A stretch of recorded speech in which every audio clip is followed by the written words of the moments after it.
What's up, everybody? Chuck Bailey with the Bass Channel here, and today we're going to be talking about the Sadowsky MetroExpress. Let's go.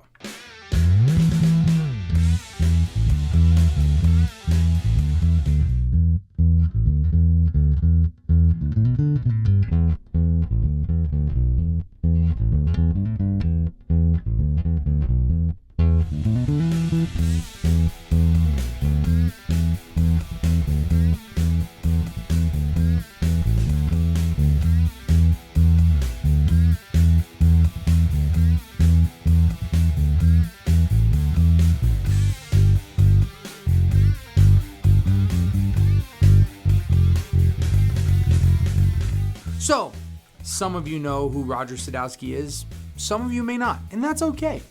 I'm gonna give you the rundown real quick, and then we're gonna go right into this. Sadowsky is a badass. The end.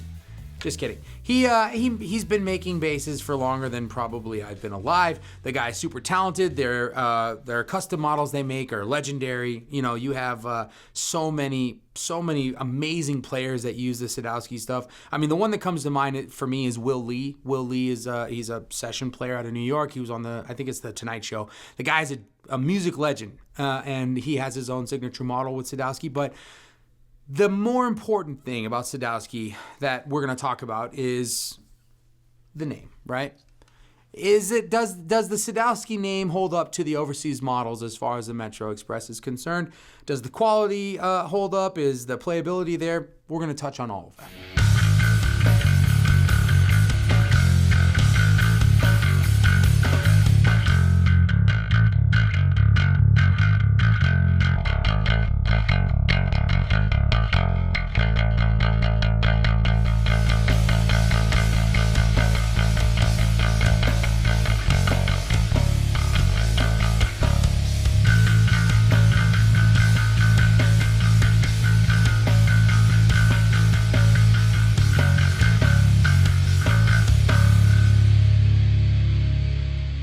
Before I go any further, let me preface this. This is a promo type. It is a promo prototype. So this particular model has a standard maple neck, and the ones that you will have access to are going to be roasted maple. So let me just get that out of the way. Yours will be roasted. This one is not.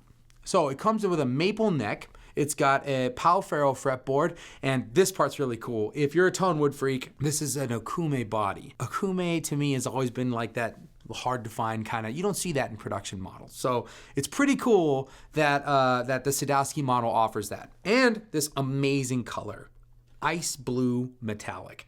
Blue is my favorite, if you have noticed. And this metallic paint job they have on here is a really, really nice touch. Another cool thing about Sadowsky is that, to me, when I played with this bass on the 4-string option of this bass is a PJ. I used it on a gig, but the electronics are essentially the same. Is that it has a 20 decibel boost on the preamp.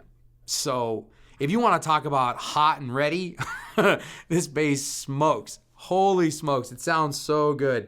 And, you know, Sadowsky's very proud of their pickups that they put in these. They're specific for this. They're proprietary pickups. They have the Sadowsky name right there on the pickup, if you can see it. Maybe Chris will be able to zoom in later. But they're very proud of this combination. And you know what? I could see why.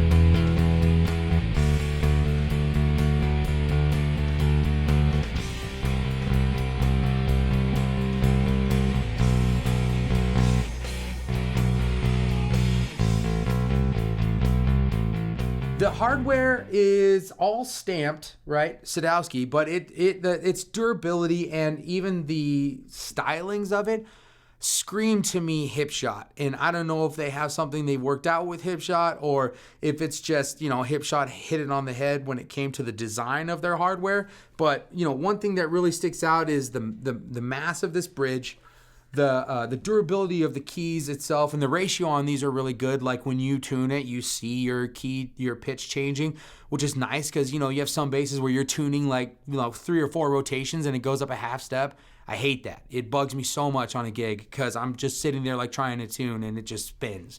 So the ratio on these is really tight, very, very to mark, I guess you could say. And one of the cool things, if you weren't familiar with this, is that Warwick took over the overseas production for the Sadowsky overseas models. And Warwick brought their Just Nut technology to the Sadowsky MetroExpress models. So this nut is very similar, if not exact, in the Just a Nut design from the Warwick plant.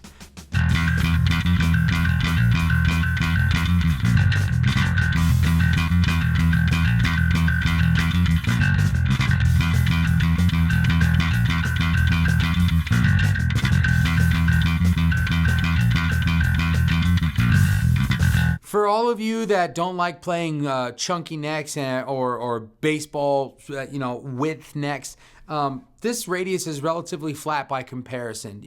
It's a 12-inch radius as far as the neck goes. It's not going to take you a whole lot of adjusting as far as the width goes for the neck or how your hand feels.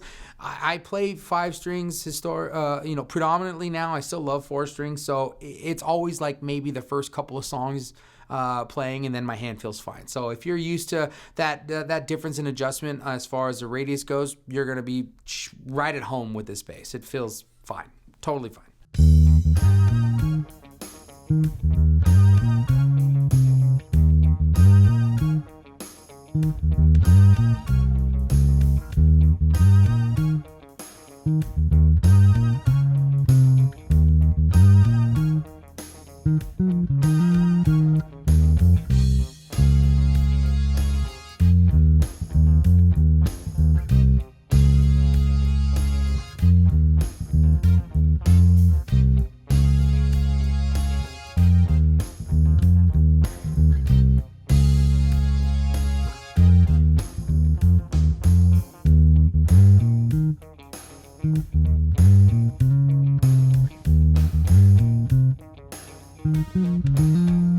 Preamp's very simple. It's got a master volume and a blend, and it's got a 2-band. This 2-band specifically is push-pull for active and passive. So if you're like Jamie Lewis, who is adamant in going passive for all of his jazz basses, then this bass gives you that option. So you don't have to always have it in high gear. You can bring it down.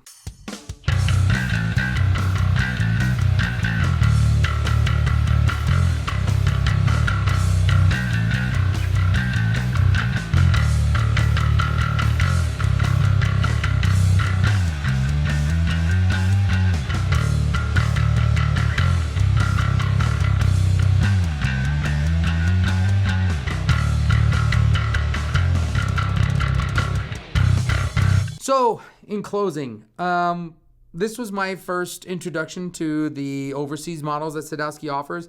I have played their customs at NAMM, and they're amazing.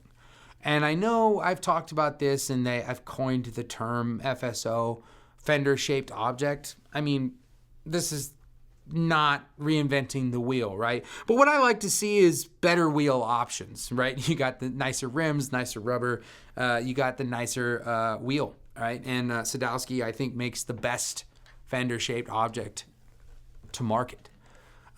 His reputation and his company's reputation precedes them, hand over fist as far as quality and the construction goes of their U.S. models. And by comparison, is it like a U.S. one? No, that's like saying a Squier would be akin to a Fender custom shop.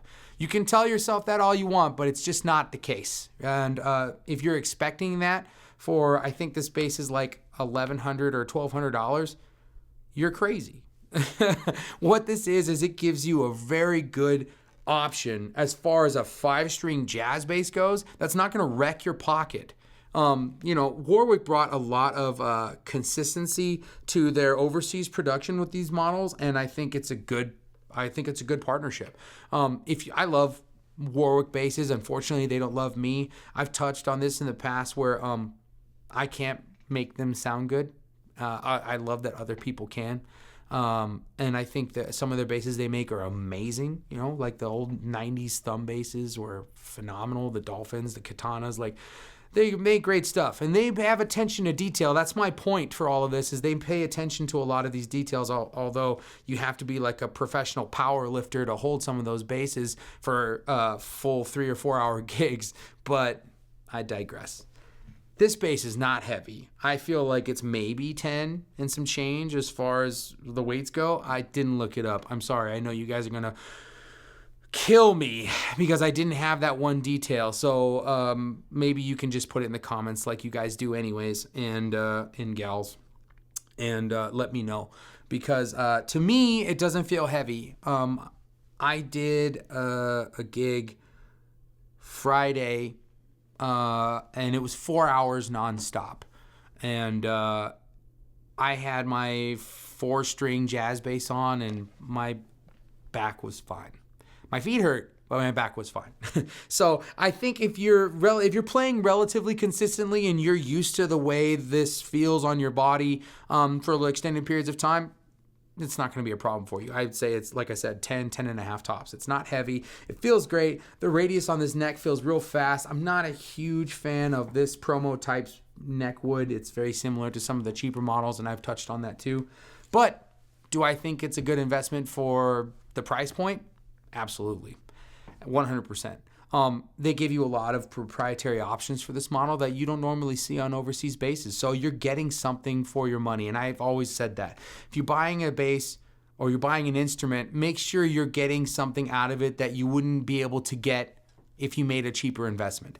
This option for the in-house Sadowsky pickups and the 20 dB boost preamp that they offer on board, you're not going to get that in some other off-the-wall instrument company, etc. So yes, I think it's worth it. Unfortunately, I don't think they sell this on Zounds. You can still go the affiliate link and find other stuff you need, strings, effects, pedals, amps, whatever. But if you're looking for this bass because you liked the way it sounded, or you liked what I had to say about it, or you even want to get into more specs, you can go to Warwick's website and you can look up the Sadowsky MetroExpress options, and there's a 4-string and a 5-string. I played the 4-string PJ. That bass was phenomenal, and I got to play this 5-string jazz as you saw in the video, and it felt great. I like it. I like it a lot, and I think you guys will too if you're a fan of 5-string jazzes. This bass does not disappoint. You get a great low B. The strings tone as far as evenness goes is great. All the way from B to G. You don't have any lackluster or sterile strings as far as jazz bass pickups go, because that happens a lot. I don't know what it is, but it just does. This bass does not disappoint. Check it out. That's all I have to say about this. Thank you again to Warwick. Thank you for the Sadowsky MetroExpress. This bass was rad. I love this color. It's my fave. Until next time, this is Chuck Bailey with the Bass Channel. We'll see you later.